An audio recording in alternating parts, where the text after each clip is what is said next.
Greetings and welcome to the Fan Perspective. I'm your host Nathan Nile, and you've probably heard by now the news broke while I was on my way to work, so it took me a while to record this, and I'm tired, so I'm probably still not going to upload it till tomorrow morning, and also my camera's acting stupid today, but you don't actually need to see my face clearly, so anyways, there might be a few minutes of this video that just look weird. Deal with it.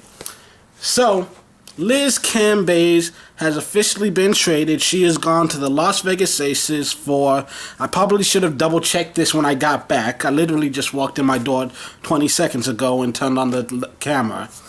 If I remember correctly, Mariah Jefferson, Isabel Harrison, and a first and second round draft pick. Don't know if they were both for next year or not. We'll, like I said, I'll double check, but still, 2 draft picks and a couple of halfway decent players. Now, let's look at the Dallas Wings. They lose Liz Cambage. There is no one individual player that can match what she does. But they do have some potential. Because Azrae Stevens, I know I was saying in an earlier video that she's not going to break out this year. I mean, she's not going to be an all-star this year. But she's going to show improvements, obviously, from year 1 to 2. But I think I just wanted to kind of make sure people weren't expecting too much of her, because she's not going to be Liz Cambage this year. Maybe by her 5th year there's a chance, but that it's going to happen right now. She definitely has size and skill. I was touting her as the next Deladon before she got drafted. I've been a fan of hers for years, so I think she definitely has skill. And, with that hole in their offense, I think she could definitely, like I said, we'll see. Hopefully we will see some growth. And who knows, maybe she could end up being the centerpiece. But this year they are going to struggle. But they got Mariah Jefferson, a 2nd overall pick.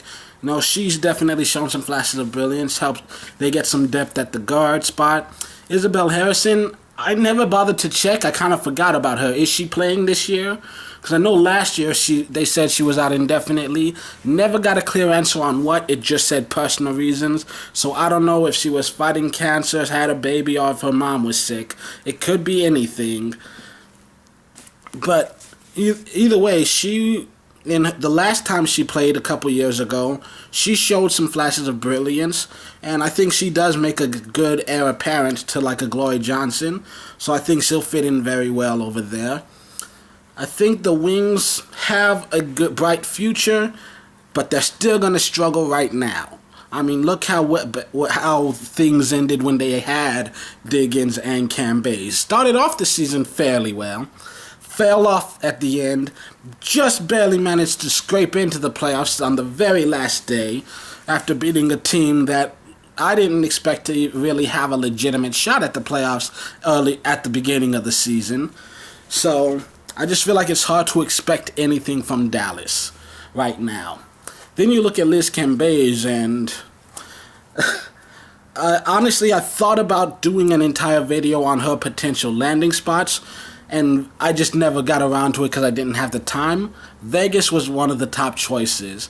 It seems like a good fit for her, and because there are a lot of teams where they've got, the Minnesota Lynx have Sylvia Fowles, the Phoenix, they've got Griner, you got John Quell up in Connecticut. There are a lot of teams that don't really need a good center.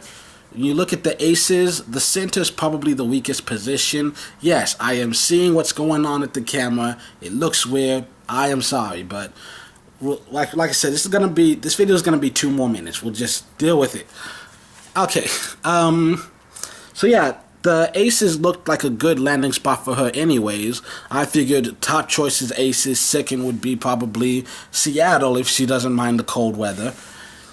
And the Aces, they don't really lose much in Mariah because they've got Kelsey and they've got Jackie now too. So they still have a starting lineup that has, they have 3 first overall draft picks, and then Kayla was 3rd. It was so long ago with Cambage, I don't remember what. She was like 2nd overall pick, wasn't she?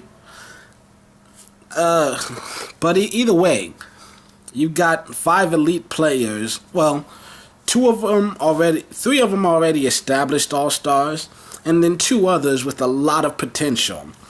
So now you've got Asia Wilson, who had one of the best rookie seasons ever, teaming up with Liz Cambage, who she's technically only played 2 years in this league and has already established herself as one of the best and most dominant players on the floor. There are going to be very few starting lineups that can actually contain that tandem. And then you've got McBride.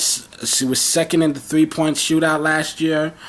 And you've got, Kelsey. The sky's the limit for her. She showed the skills of a Sue Bird and a Diana Taurasi. She's still growing. The ceiling is very high for her. So, and then you've got Jackie, who personally I don't know much about her, but there's a lot of hype surrounding her. People are saying good things about her. We'll see how it turns out. I think the biggest issue for Ace is you definitely have to worry about depth, especially at the guard position, because Lindsay Allen's out for the season with an injury, and they just traded away Mariah. So their backcourt is very thin. But other than that, right now, well, if you've been with me for any amount of time, longer than 1 year, you'd probably figure out where the Aces are going to land when that power ranking comes out. Monday, May 20th. Why did I say January? Monday, May 20th. It's only a few days away. So yeah, keep an eye out for that. And until then, this has been the Fan Perspective. I'm your host, Nathan Lyle. Have a great weekend.